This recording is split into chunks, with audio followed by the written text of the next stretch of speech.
All right. Yo. It's good, man. Rob Cod.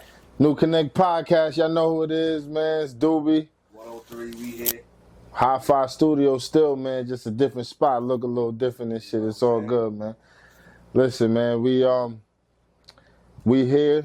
You know what I'm saying? And we just getting started with the whole podcasting thing, man. Like, for those of y'all who don't know, me and this nigga, we go way back, nigga. Like, this my man's. Like, that's why this shit is real natural for me and him. Like, because me and him will sit on the phone for hours and have conversations, like, just talking. Like, so this really ain't about nothing, man. Like, we in his studio, Hi-Fi Studios. You know what I'm saying? Like, proud of my nigga. Like, this whole shit, it just makes sense for the both of us. You know what I mean? Nah, it happened super organic. Yeah, real shit. Like, real shit. Like, it's wild because, like, we had the whole...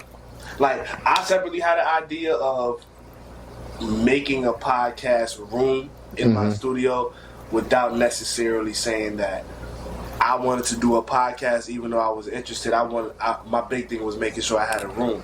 Right. Then, like, the interest...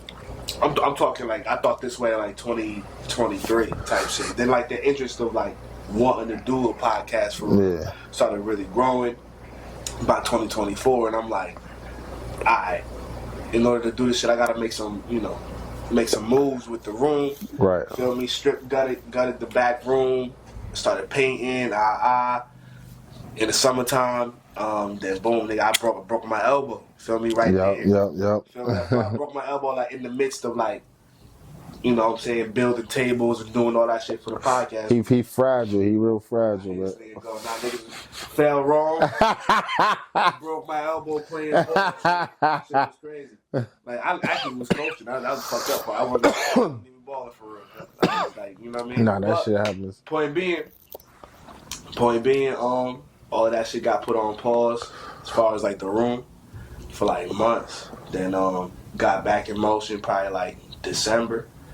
By that point, we was already chopping it up about, you know, doing it. Yeah, like, it's shit for real. And, like, it did make sense because, like, I already was trying to get that type of shit going. Yeah. But then you presented the new Connect. Right. And, you know, what you had a vision for, and you feel me? I don't know, bro. We had, like, a couple conversations, bro. That shit aligned. Trial and error, though. You feel me? Still trial and error, though. That's the beautiful part. That's the whole. I feel like with this, because, like, he's been trying to really do the podcast thing for a while, right?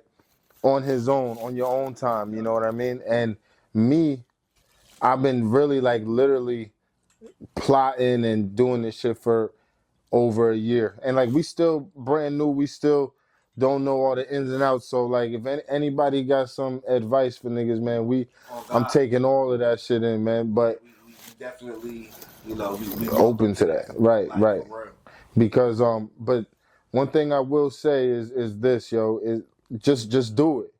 You know what I'm saying? Like, cause you'll sit there talk about, I'm about to do this, I'm about to do that, and then you look up. A year done went by and you ain't do that shit yet. Like, you gotta start somewhere. Like, not facts. I don't care if niggas look at this shit and think like, yo, oh man, this shit whack, this shit trash, the quality or whatever. Like, nigga, like, we leveling up every time. So I don't give a nigga, even if we staying where we at, nigga, we not going backward, nigga. We always leveling up. Like, as long as we keep moving up, I'm okay with that, nigga. I don't give a fuck what niggas talking about. Consistency, too. Right. Like, at the end of the day, like, you know what I'm saying, we've been on this earth long enough to know, nigga, like, when you on the way up, it ain't always this. You gonna do this, but you gotta keep going up. It's about consistency, man. Exactly. Like, life is going life in all many ways. You know, we new in this alley.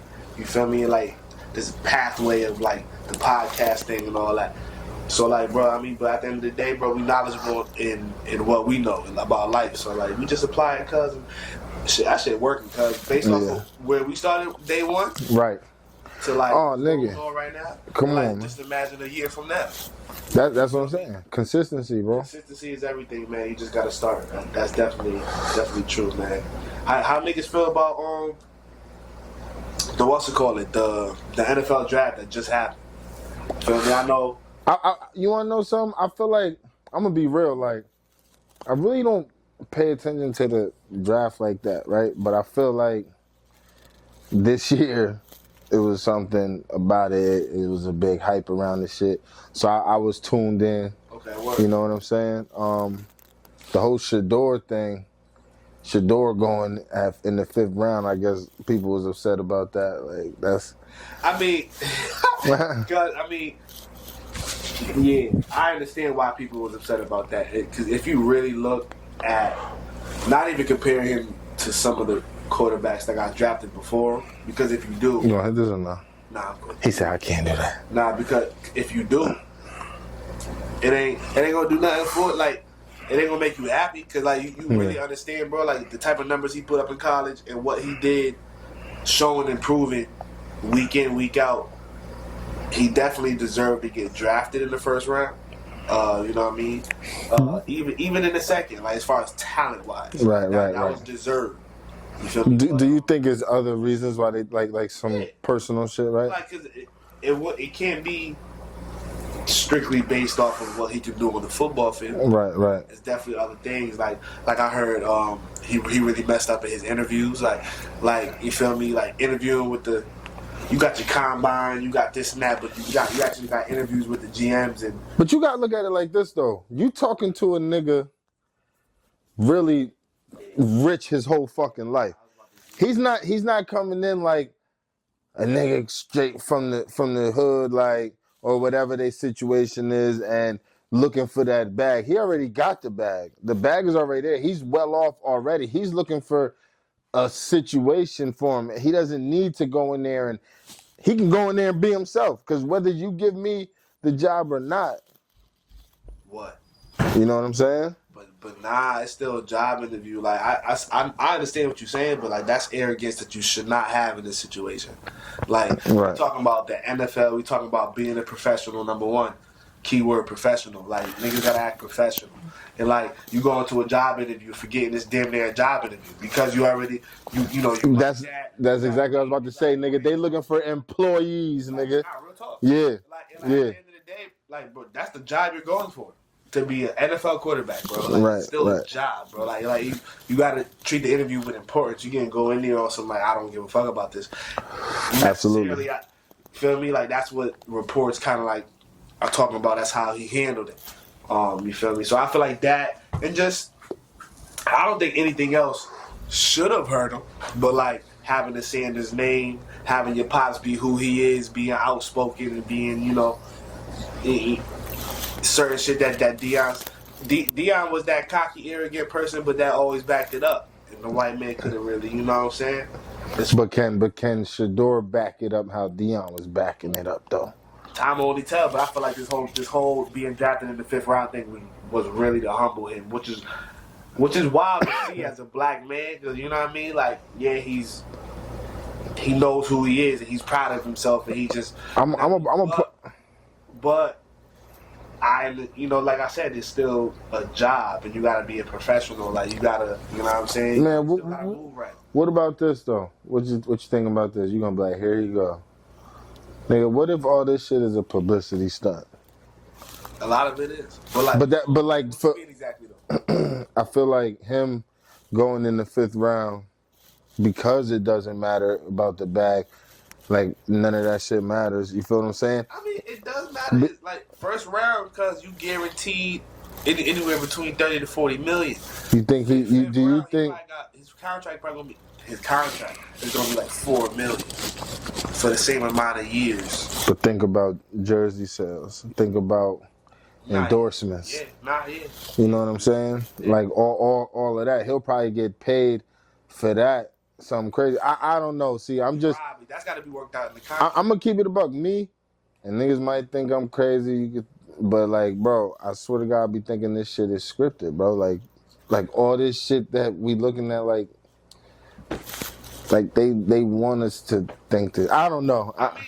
in a sense, it is because all of that to get the attention on the NFL draft for ratings and shit like that. Because nigga, like, who the fuck is watching the 5th round of the fucking NFL? Exactly. This is exactly Who's paying attention to the NFL draft that long?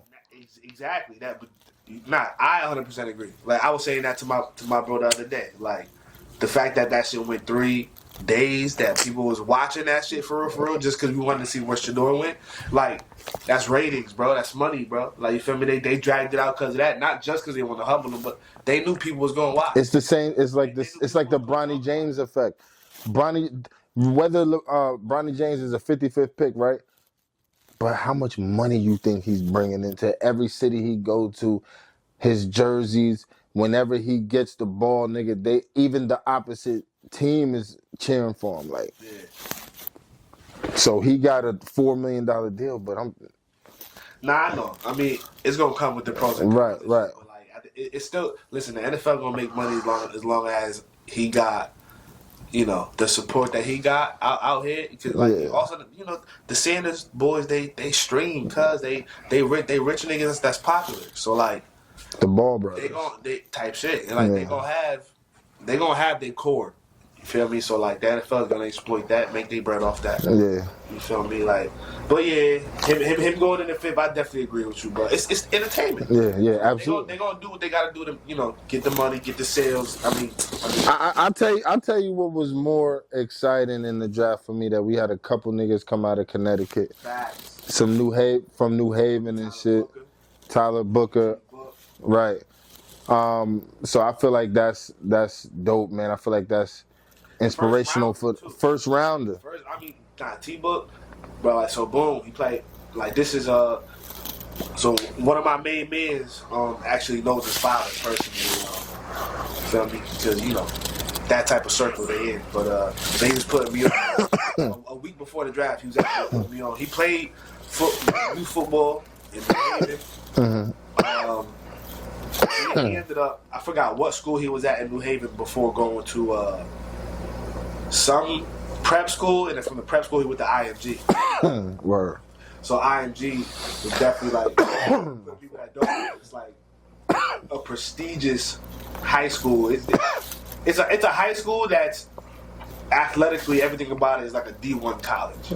Okay. High school. IMG is like I know what you're talking about. Top of the line. Yeah. For your main sports, football, basketball. It's damn near college, right? It is though. Yeah. Like, it's a just like college. It's like 60,000 semester. Like IMG is like cuz when I say top of the line, it's like, that. No, like the campus, the equipment, the food, like everything is top of the line. Like I said, it's like going to Alabama University, but it's high school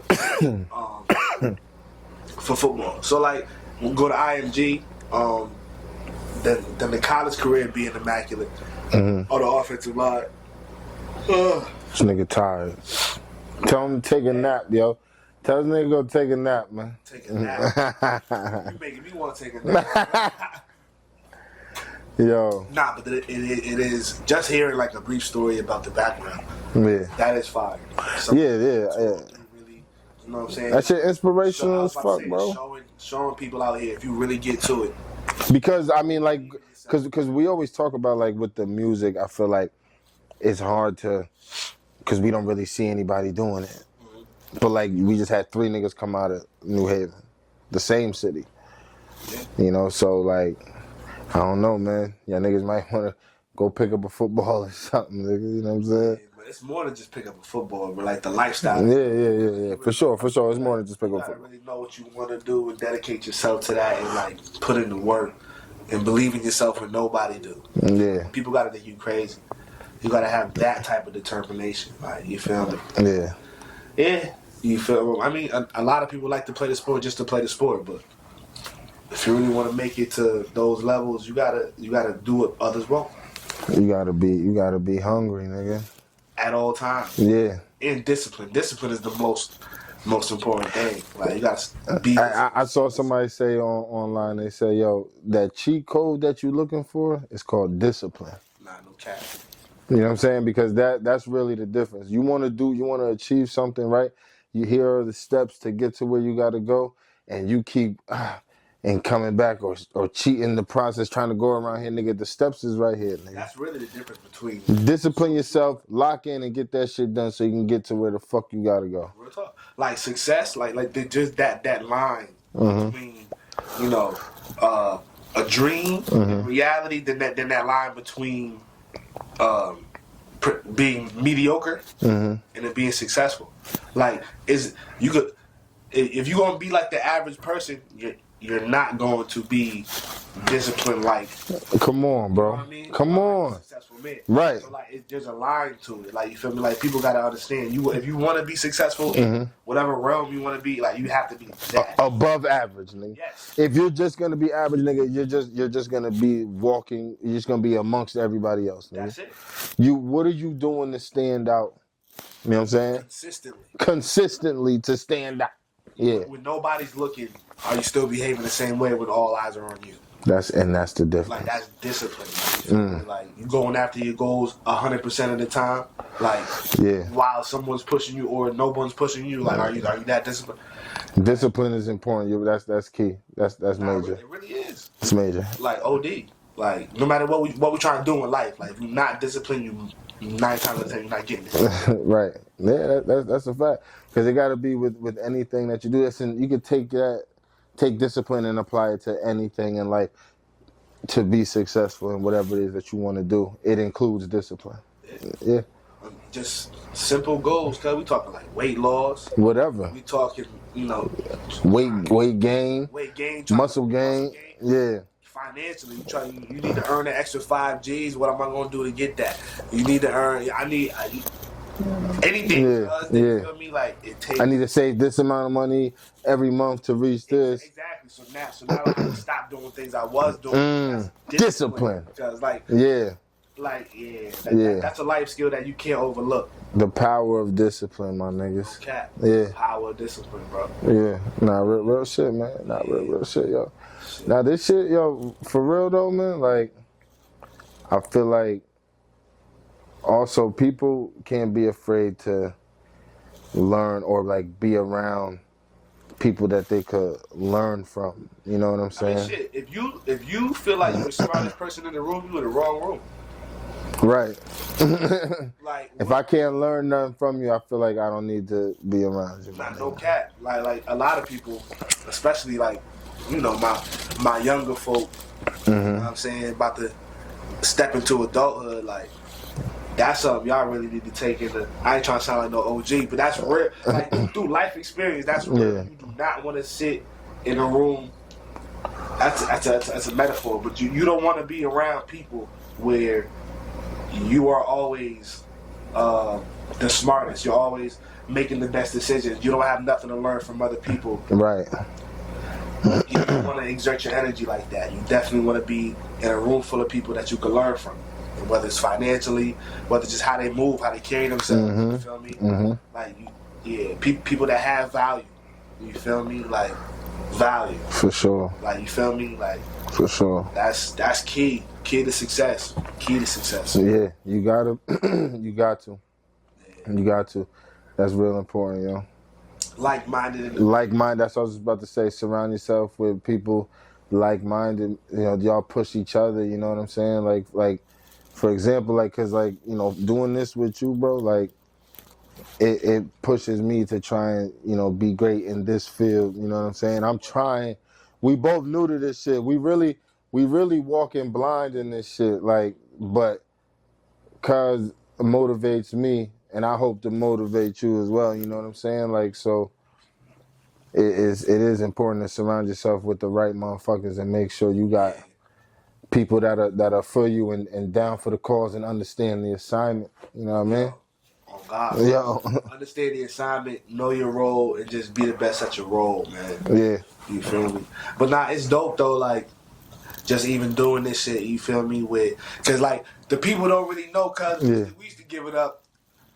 Before going viral was a thing. Yeah. Before niggas couldn't before niggas even could record and edit shit. Before the iPhone, for real. Yeah. We talking digital cameras was Palm Pilots, nigga. It was going sick with that shit, bro. Like when YouTube uploaded videos on YouTube was a new thing. Like yeah, cuz remember we were shooting a promo before a show. We talking God, this gotta be I don't know, cuz this might be like 2009, 2010.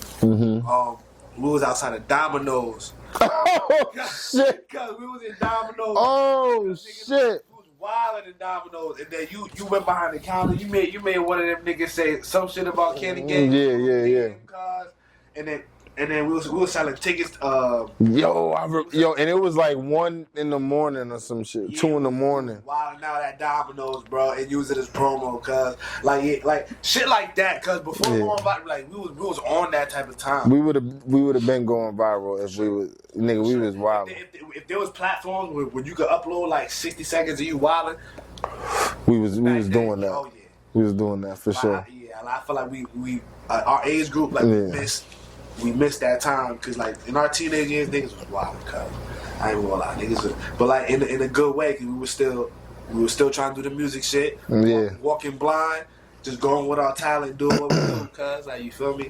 But that shit is a grind, man. That shit is crazy, because, like, sometimes I'll be looking on YouTube and really going back, and that shit be, like, 15, 16 years ago, we really got some shit. Real talk. Shout out Serious Spitters DVD, man. Man, do your research, man.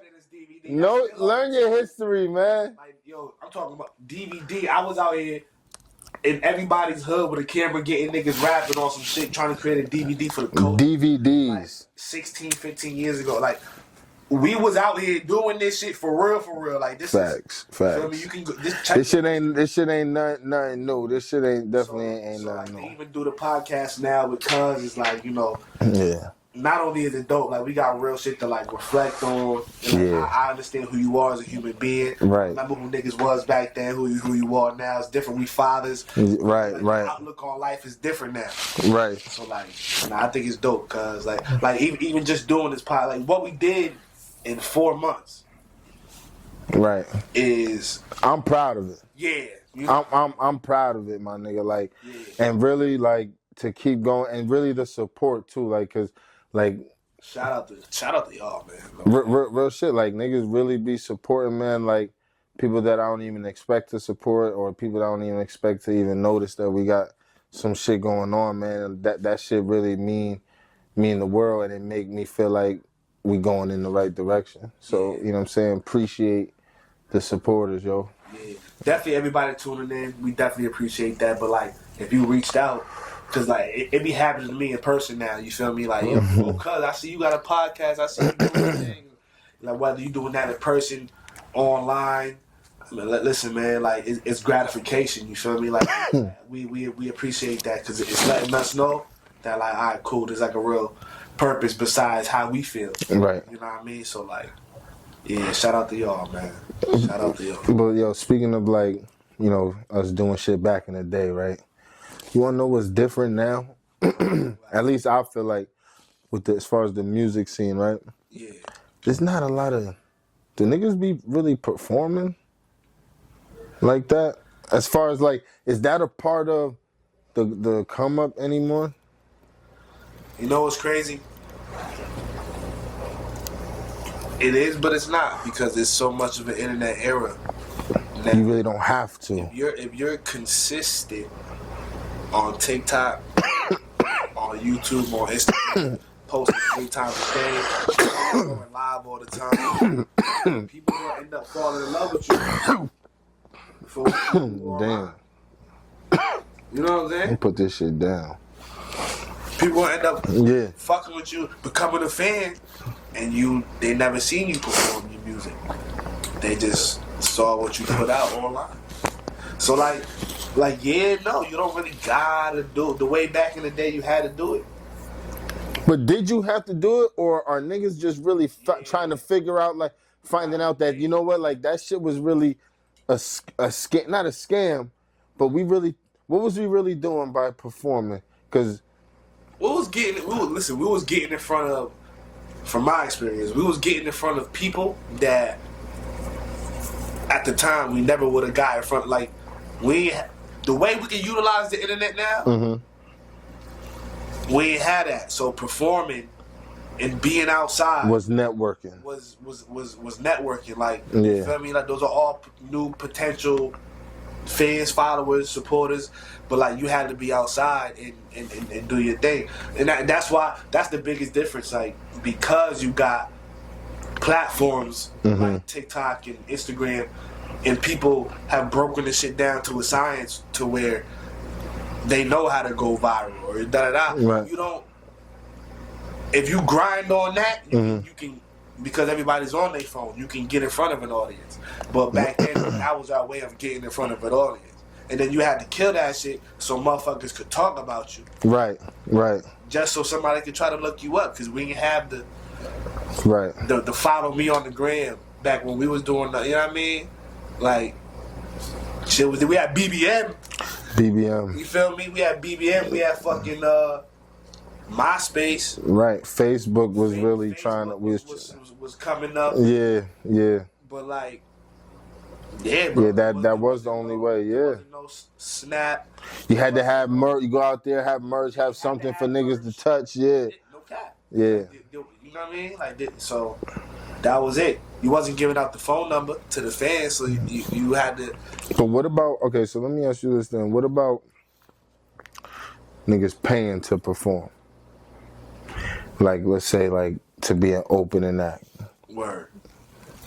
I be feeling like if it makes sense, it's worth it.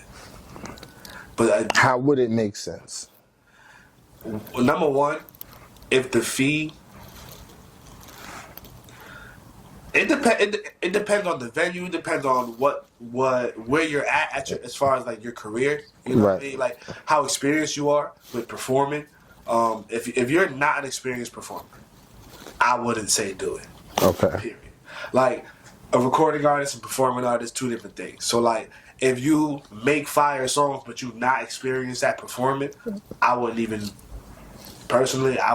it. I would do the showcases, do the open mics, get more experience, more confidence under your belt, get more comfortable, just performing your shit and executing how to get better in those situations.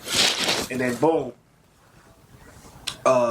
once you're comfortable and you make fire music and you know how to perform at this point, it's gotta be affordable to you, whatever that in your budget, yeah.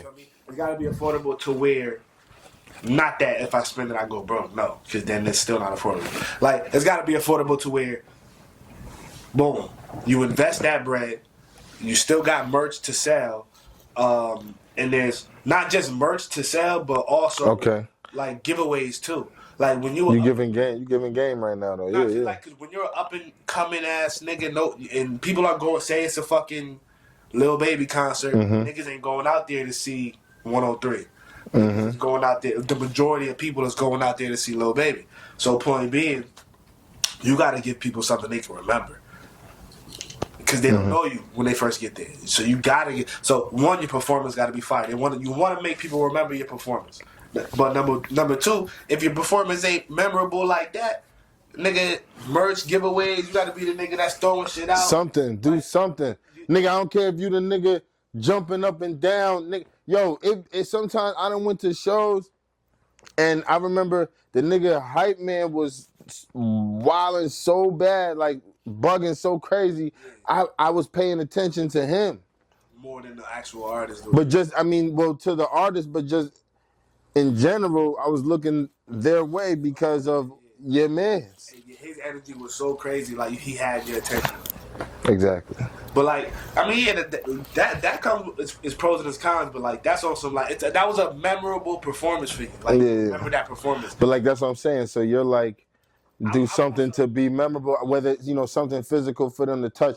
I'm just saying that you giving game to an up and coming artist. Like, if you are going to perform, like, that's something that. The original question is like, is it worth it? Like, right. Like, it depends on your experience level. And then if your experience level is up there, yeah, it's worth it. Because again, going back to what we said before, you're physically getting in front of a new audience. You know what I'm saying?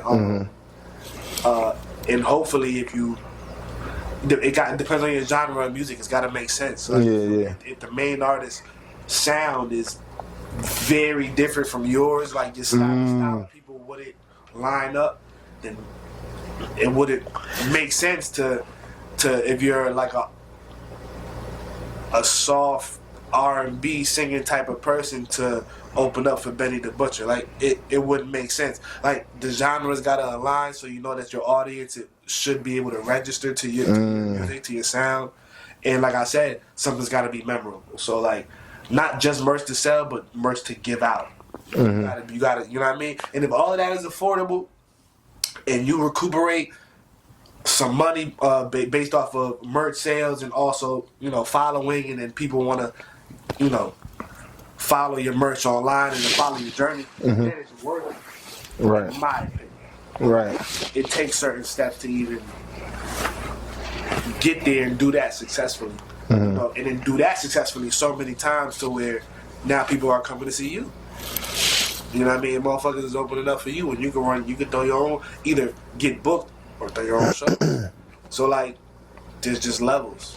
Right. So sometimes it makes sense. Sometimes it don't. Sometimes it makes sense. Sometimes I guess that fee be crazy, cuz. Like the initial niggas be. I ain't gonna hold. I remember when niggas used to wild out. Niggas used to be like, "Yo, Fab is in Hartford. Open up 1,800. Yo. And then they be like, set 8 minutes. None of it makes sense, bro. Because how, like for what I described, being on stage for 8 minutes is not suffice to what I need to do. And then you're waiting for Fab to come on. You went on at 8:30. Fab ain't getting there till 1 in the morning, nigga. How is it worth it? Nah. Maybe the air. It's gotta make sense. I don't even know how they doing it now. It's off? Nah. It's not off. It's hit the button. Hold on, let me see. That shit just happened? Yeah.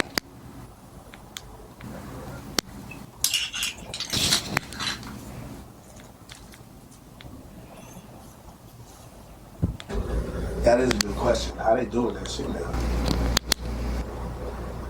Opening up for niggas and shit.